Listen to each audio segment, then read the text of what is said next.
most often I'll be carrying two cameras with me. So for this event, I'm going to be using the RF 100 to 500, the 400 2.8, the 70 to 200 2.8, and the RF 15 to 35 2.8. I'll take you through the pros and cons of each camera and also what the best lens combination is for this type of event. So here we are on the Gold Coast at the Australian Surf Life Saving Championships. This event is absolutely huge. We have 314 surf clubs competing in 480 beach and ocean events. There's so much going on here.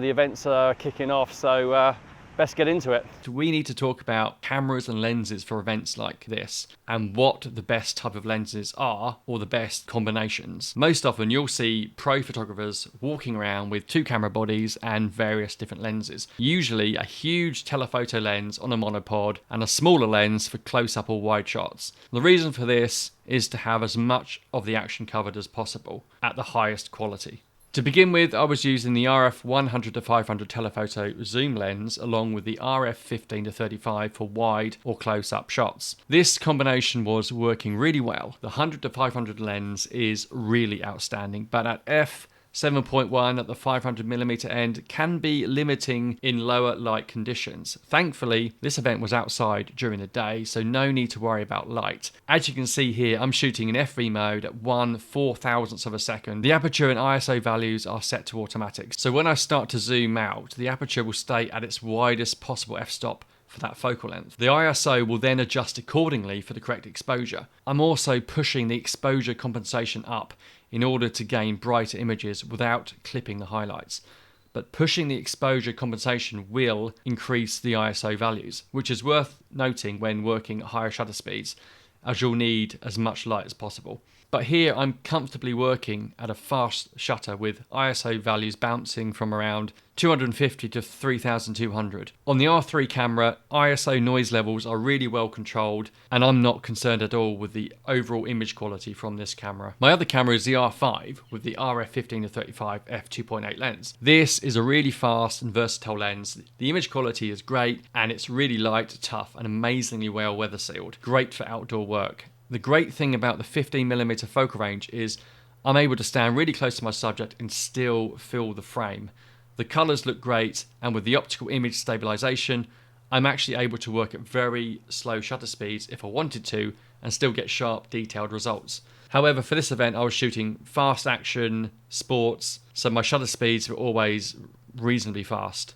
As the weather started to turn bad, I switched the 100 to 500 for my 400 f2.8. The larger lenses are generally so much easier to cover up and keep dry in bad weather, especially when you have to spend hours outside in wet conditions. But it also means having to carry a big, bulky and heavy lens around, usually attached to a monopod. This type of lens is also a fixed focal length, meaning it does not zoom in or out. Therefore, you will need to move around a lot and change positions in order to capture your intended subjects. On the plus side, this lens allows me to shoot at f2.8 at 400mm focal length. The resulting images are simply magical. This is without doubt the best type of lens on the market, as it's possible to connect a teleconverter to gain more reach while still maintaining an f4 aperture. The images coming out of this lens with the R3 were amazing, but when working with a fixed focal length lens means you'll need to think about adjusting your technique.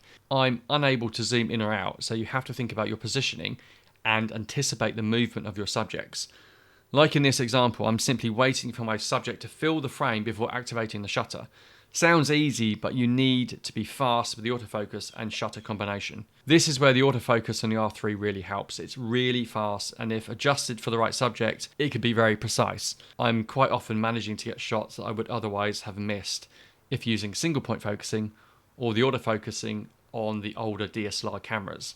The other lens I was using at times was the RF 70 to 200. This is an amazingly useful and versatile lens, and when used with the R5 camera, allows me to have a little extra reach with the 45 megapixel sensor. I can comfortably crop in by around 40 to 50% and still have a 20 megapixel image. This is a great combination. As you can see from this example, it seems like I'm quite far away from my subject, but after cropping in, I'm able to single out my subject, which is in focus with a clean background. This is the great thing about using the R5 camera over an R3, R1, or even the R6.